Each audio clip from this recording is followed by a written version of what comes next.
그러면 이번에 이제 어쨌든 1단계 무역 합의가 되면서 네. 그 바로 JP모건이 네. 그 과반 출자하는 그 증권사 설립이 허가가 됐다는 뉴스가 나왔거든요. 그렇죠. 예. 네. 그러니까 그 이 중국 시장의 그 그러니까 중국의 금융 시장을 개방하겠다는 그 로드맵이 네. 이제 현재는 이제 증권과 관련해서 이제 개방을 하겠다 이제 딱 로드맵이 네. 나왔는데 다른 은행이나 뭐 네. 보험 전반적인 그 로드맵은 어떤가요? 이렇게 보시면 돼요. 중국이 2001년에 WTO에 가입을 했어요. 네. 그래서 WTO에 가입을 할 때 앞으로 5년간은 증권은행 보험을 다 개방하는 게 원래 계약에 들어가 있어요. 그러니까 점진적 개방이었는데 5년에는 거의 다 개방하는 건데 중국이 자체 국내 상황에 따라서 여건이 좀 어려워지면서 개방을 결국은 확실하게 안 했어요. 그래서 예를 들면 은행, 보험 같은 경우에는 거의 다 개방을 했어요, 이미. 근데 뭐가 남아? 예를 들면 보험은 생명보험이 외자가 50% 이상을 못 갖고 간다. 지분 제한이 있었고요. 과거에는 자동차 보험을 외국계가 못하게 하다가 몇 년 전에 그것도 풀었어요. 그래서 생명보험에 대한 지분 제한이 있다가 그게 다 없어졌고요. 은행 같은 경우에는 뭐, 예를 들면 각 지방성에다가 지점을 맡을 때 1년이면 2개 이상 못한다라든가 네. 뭐 여러 가지 또 이런 이렇게 진입 장벽이 있었어요. 이렇게 말할 수 없는 좀. 그래서 그런 것들이 지금 다 없어지는 거죠. 그래서 은행하고 보험은 완전히 개방됐다고 보시면 되고요. 문제는 증권 분야였어요. 증권은 과거에 외국계가 뭐 25% 못하고요. 그다음에 자산운용사는 49% 못하고요. 뭐 이런 중국 A주, 그러니까 중국 국내 주식시장, 채권시장은 라이센스 있는 외국기관, QFI라든가 RQFI 이런 라이센스 있는 후강통, 성강통, 홍콩을 통해서 들어가든지 아니면 QFI, RQFI 라이센스 있는 외국 기관 투자가만 얼마 한도 내에서 투자할 수 있다. 이렇게 주식시장, 채권시장만 통로만 개방, 이렇게 통로만 조금 이렇게 개방한 거예요. 네. 한국도 옛날에 QFI를 실행했어요. 대만도 했고요. 그러니까 이런 그 한도 내에서 투자하게 하게 했단 말이에요. 근데 이번에는 그 QFI, RQFI 한도를 다 없애버렸어요. 이제 그러니까 QFI, RQFI 그 라이센스에서 마음대로 중국 주식시장, 채권시장, 자본시장에 투자하게 한도 제한을 없앴고요. 그리고 지분 제한, 그러니까 증권회사 만들거나 자산운용회사 만들 때 외국계가 100% 할 수 있게 다 할 수 있게 풀었어요. 그래서 이번에 JP모건이 제일 먼저 받은 외국계 IB가 됐고요. 노무라도 이미 신청이 들어갔어요. 노무라도 꼭 100%로 받을 거예요. 그리고 중국의 뭐 UBS라든가 이런 애들도 과거에는 다 50% 이하였어요. 근데 지금 다 대주주로 다 지금 변경하고 있어요. 그래서 이제는 일반 그러니까 기관 자체가 다 외국계가 100% 할 수 있게 증권 분야를 개방하고 있습니다. 아, 그렇군요. 네. 근데 그 지금 중국에서 이제 그렇게 수익을 발생을 시켰다 해도 네. 그 수익을 외국으로 가져나갈 수가 없다라는 의견들이 있더라고요. 그것도 굉장히 잘못된 거죠. 그게 말이 됩니까? 왜냐면 그렇게 했으면 아까 말씀드린 대로 누가 투자를 해요? 바보예요? 아니, 외국계가 바보입니까? 특히 중국에 들어간 애들은 뭐 이렇게 작은 중소기업이 아니에요. 미국에 내노라는 우리가 알고 있는 뭐 KK라든 블랙스 내노라는 애들이 들어가요. 뭐 이렇게 동네 애들이 들어가는 게 동네 애들 들어가면 중국에서 쟤는 작은 애들과 우리가 저렇게 막 대해도 된다, 뭐 때려도 된다, 뭐 이렇게 하지만 골드만삭스니 뭐 JP모건이니 KKR, 블랙스톤 그리고 뭐 이런 테슬라, 뭐 페이팔 그리고 그 전에는 미국의 대부분 대형 기업들이 다 들어간단 말이에요. 네. 뭐 각 섹터별로 미국의 세계적인 기업이 들어가요.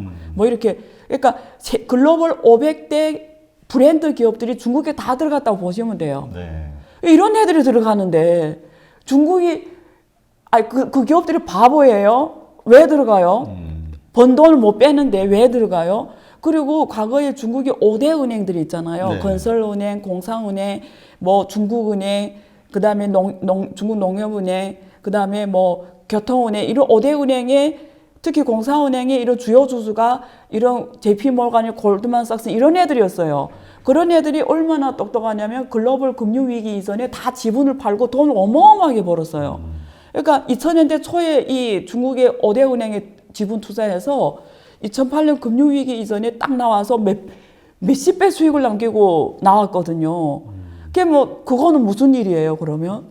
그러니까 우리가 의심을 할 때 합리적인 의심을 해야 돼요. 그러니까 말이 되는 의심을 해야 되는 거예요. 그러니까 근데 그게 왜 그런 소문이 돌았을까? 그러니까 아주 상당히 많은 사람들이 믿는 이야기거든요. 근데 그게 왜 그랬을까 또 생각해야 돼요. 왜냐면 네. 그렇게 생각해서 또 우리가 나쁘다고 말할 수는 없어요. 네. 그 사람도 어디서 들었기 때문에 그런 그렇죠. 생각이죠. 근데 왜 그럴까? 특히 그 중소기업 하시던 분들이 그렇죠. 그런 얘기를 많이 그런데 왜 그럴까를 말씀드릴게요. 이게 간단해요. 중국은 들어갈 때 절차가 복잡해요. 네. 아까 말씀드린 자본 항목이 개방이 안 되다 보니까 외환이 들어가고 나오고가 굉장히 규제를 많이 해요. 이게 꼭 외국 기업이 돼서 그런 게 아니라 중국 기업도 나오려고 할 때 굉장히 어려워요. 그러니까 꼭 외국 기업이 돼 그런 게 아니라 일단 중국에서 외환이 나온다라는 거는 중국 기업이든 외국 기업이든 굉장히 어려워요. 네. 첫 번째 포인트고요. 그게 꼭 외국 기업이 돼서 그런 건 아니다. 두 번째, 들어갈 때 합법적으로 들어가면 나올 때는 무조건 아무 문제 없어요. 아, 들어갈 때 합법적으로 들어갔어요. 근데 이런 소문이 드는 기업들을 제가 한 몇 개를 리서치했어요. 네. 근데 정말 제가 확실하게 다 그렇다고는 말씀 못 드릴게요. 혹시나 그런 대우를 당한 기업들이 있을 수도 있겠죠. 제가 뭐 100% 그렇다 그렇지는 않은데 제가 상당 부분을 조사를 해봤어요. 했는데 거의 제가 확실하게 들어갈 때 불법으로 들어갔어요. 그 불법이란 게 뭐냐면 자기 명의로 안 했거나 예를 들면 뭐 어떤 중국 국내 어떤 뭐 무슨 조항 때문에 자기 명의로 하면 어떤 뭐 시간이 오래 걸린다든가 뭐 어떤 혜택을 못 본다든가 혹은 뭐 문제가 복잡해지고 어려워진다든가 뭐 이렇게 해서 다른 사람 명의를 위해서 들어가서 했거나 예를 들면 이런 거예요. 간단해요. 예를 들면 부동산 기업인데 제가 아는 한국의 뭐 부동산 회사예요. 근데 중국에서 당시에 북경에 예를 들면 그 왕징에다 많이 샀어요. 네. 아파트를. 근데 외국계에 대해서 거기 현지의 뭐 거기 외국계 기업이 현지 대표소에 들어가는 외국인은 뭐 부동산 살 수 있다. 뭐 이런 규정이 있었는데 중국이 부동산이 앞으로 엄청 올라갈 것 같으니까 다른 사람 한 10명의 명의를 빌려서 왕징에 부동산을 10개 사놨어요. 근데 그게 지금 막 10배 넘게 올랐어요. 네. 어마어마한 수익을 남긴 거예요. 그렇죠. 근데 그 돈을 지금 빼고 싶은데 못 빼는 거예요. 왜냐면 나올 때 해석을 해야 되잖아요. 이 돈이 언제 어디서 들어왔냐. 말 못 하잖아요, 지금. 그러면 이 돈을 뺄 수 있는 방법이 지하금융밖에 없는 거예요. 합법적으로 못 나오는 거예요. 아, 그러니까 지하금융도 지금 너무 중국에서 지금 다 들춰내고 감독이 심해가지고 어려워졌거든요. 그러니까 무슨 말이냐면 거의 99.99%가 들어갈 때 어떤 원인 때문에 이렇게 했다라는 거지. 그러니까 나올 때 거기에 대해 합리적인 설명을 못하니까 나오기가 힘들어지는 거예요. 혹은 그게 발각이 됐을 때 다 몰수당하는 거죠. 똑같이 결론적으로 말씀드리면 중국이 그런 날강도였으면 어떻게 큽니까? 바보예요? 일단 뭐 외국 기업들이 들어가지를 않겠죠. 안 들어가죠. 바보입니까? 누가 갑니까? 근데 그 정말 아까 잠깐 말씀하셨듯이 명의를 중국인들 명의로 사업을 하는 분들이 예전에 참 많았던 것 같아요. 엄청 많죠. 그게 왜 그랬던 거예요? 그러니까 직접 들어가기가 어렵기 때문에 그런 거 아니에요? 네, 그리고 절차가 복잡할 수가 있죠. 외국인이기 때문에 얼마나 뭐 많이 요구하겠어요. 사실 저도 그런 경험이 있었어요. 그래서 제가 잘 알아요. 그래서 그 사람 믿고 갔단 말이에요. 네. 근데 그 사람 사기칠 수는 있죠. 그 사람이 왜냐면 네 명의로 다 해가지고. 그때는 내 님을 빌렸다고 우리들이 뒤에서 이렇게 사인을 했는데 이 기업이 들어가서 너무 잘 된 거예요. 엄청 커진 거예요. 그러니까 그 사람이 욕심을 낸 거죠. 그러니까 그 사람이 가서 중국 감독 당국이 말하는 거죠. 이거 내 거라고. 그 외국인 할 말이 없는 거죠. 그게 다 뺏긴 거겠죠. 이 확률이 더 높을 거예요. 그럼 그게 꼭 중국만이 있는 일이냐? 세계 어디 나라가 똑같이 있는 일이에요. 그러니까 꼭 중국이 돼서 그런 건 아니에요. 그러니까 그 사람하고 이렇게 뒤에서 암묵적 계약을 했는데 그 사람이 왜냐면 어차피 명의로 다 그 사람 거 됐으니까 중국 감독이 내 거라고 해도 이 사람은 어떻게 이 암묵적인 계약은 성립이 안 되니까요. 그 일은 엄청 확률이 높았을 거예요. 그래서 한국이나 혹은 외국의 사람들이 밖에 나가서는 중국이 다 뺏어갔다고 말할 수밖에 없는 거죠. 그러네. 네. 네. 그러면 이제 그렇게 쉽지 않다더라도 그러니까 절차대로 시간이 걸리더라도 정식대로 그렇죠. 중국에 진출해야 된다 이 중국 얘기신 가서 거죠? 롱으로 그러니까 정말 중국의 미래를 보고 중국에서 중국이 거대한 방대한 시장에서 메인으로 성공하려면 혹은 중국에서 1위가 글로벌 1위잖아요. 그러려면 시간이 걸릴더라도 스텝 바이 스텝, 그리고 확인하고 또 확인하고 또 확인하고, 그리고 이런 최대한 이런 암묵적 계약은 없애고, 그리고 최대한 그 감독 당국하고 호흡을 하면서 그러니까 적법대로. 적법대로, 그리고 또 확인하고 또 확인하고, 그리고 모든 거를 다 서류화, 로그화, 증거화, 데이터화 하면서 백업하고 또 백업 이렇게 하면은 절대 그런 일이 없어요. 그러니까 내 생각에 그런 걸 당한 기업들이 꼭 이런 절차를 안 했을 거예요. 혹은 경험이 없다 보니까, 또 중국이라는 나라에서 처음 하다 보니까 또 사람을 쉽게 믿거나, 혹은 뭐 어떤 관료의 말을 잘못 오해하거나, 통역을 쓰잖아요. 네. 대부분 통역상에서 오해가 있거나, 혹은 문화사에 서로 차이가 있어서 이해력이, 그 사람이 전달된 게 통역을 통해서 전달률이 한 5, 60%밖에 안 돼요. 왜냐면 그 통역이 그 자체를 또 알아들어야 되는데, 통역이 그걸 알아들었다고 그치, 하기가 전문적인 용어. 예, 전문적 용어니까 알아들었다는 보장이 없는데, 그 사람은 그 사람이 언어를 듣고 이해를 했단 말이에요.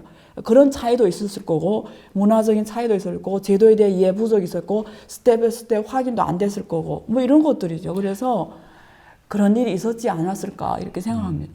근데 이게 중국에 진출할 때 외국 기업이 어떤 것이 그렇게 까다롭고 시간이 오래 걸리는 항목이 있나요? 제가 2008년에 그 자본시장 연구원에 들어가서 네. 거기 국제금융실에서 중국 담당 연구위원으로 한 7년 했어요. 그래서 그게 정부의 싱크탱크 역할을 하다 보니까 주로 한중한의 금융 협력을 많이 했어요. 네. 그래서 이 크로스보더, 그러니까 국가가 협력을 많이 해보다니까 정말 잘 알아요. 무슨 말이냐면, 일단 이렇게 생각하면 됩니다. 사람이란 그렇죠. 자기가 익숙한 자기 문화권에서 장사하는 거랑 자기가 익숙하지 않은 다른 나라에 장사하는 거는 다른 이야기예요. 이거는 비교할 수 없을 정도로 어려움이 확 커져요. 그렇죠. 근데 그게 꼭 중국에서 그런 게 아니에요. 그냥 한국을 벗어나는 즉시 어느 나라에 가면 다 어려워요. 그러니까 꼭 그게 중국에 대해서 어려운 게 아니고요. 반대로 중국 사람들이 해외에 많이 나가거든요. 지금 1대1로 하면서 저 중앙아시아라든가 동남아라든가 유럽에 많이 간단 말이에요. 똑같이 많이 당하고 어려워 사기를 많이 당해요. 그러니까 무슨 말이냐면, 일단은 우리 이런 인식을 가져야 돼요. 그게 꼭 중국에 대해서 더 복잡하고 어려운 게 아니에요. 크로스보더 협력은 자체가 어려운 일이에요. 왜냐면 여기에는 문화 차이 들어가죠. 제도 차이 들어가죠. 관련 변호사를 구해야죠. 언어 차이가 존재하죠. 그 법에 대한 이해를 해야죠. 감독 당국과의 이런 커뮤니케이션이나 이런 것들이 자체가 어려워요. 그렇기 때문에 다 시간이 오래 걸려요. 중국은 빠른 편이에요. 유럽과 한번 해보세요. 얼마나 어려운 거를. 그러니까 그게 꼭 중국에 대해서 뭐 이게 어렵다 이렇게 보시면 안 돼요. 첫 번째 포인트. 두 번째는 중국 사람들이 언어 표현과 한국 사람들이 언어 표현이 좀 달라요. 중국 사람들은 다 이렇게 뭐 말하면 시흥 이래. 된다. 근데 그게 정말 된다는 게 아니에요. 근데 중국 사람들은 왜 그럼 싱싱하냐? 중국 사람들이 이렇게 당면에서 거절하는 거에 대해서 문화적으로 그게 잘 없어요. 문화적으로 뭐 어떤 말을 하는데 부시요 이러지가 않아요. 안 된다 이러지 않아요. 그러니까 무슨 말이냐면 그 앞에서 이렇게 시흥하는 이유는 내가 한번 고려해 보겠다. 정말 된다라는 게 아니라 네가 이렇게 말을 했으니 내가 한번 고려해 보겠다 임인데, 통역을 뭐라고 하냐면 된다고 합니다. 이렇게 통역을 한 거예요. 네. 근데 막 하다 보니까 갑자기 안 된다고 연락이 온 거예요. 그럼 지금 어떻게 됐죠? 난 된다고 생각해서 준비를 다 했는데 갑자기 안 된다고 왔어요. 쟤네는 뭐야? 그때는 된다 해놓고 지금 와서 왜 또 그게 아니었거든요. 그러니까 이런 경우가 대부분일 거라고 저는 확신을 합니다. 그때 통역이 정말 중요해요. 그 사람이 싱이 정말 싱인지 그냥 어떤 내가 고려해 보겠다라는 건지 거의 된다.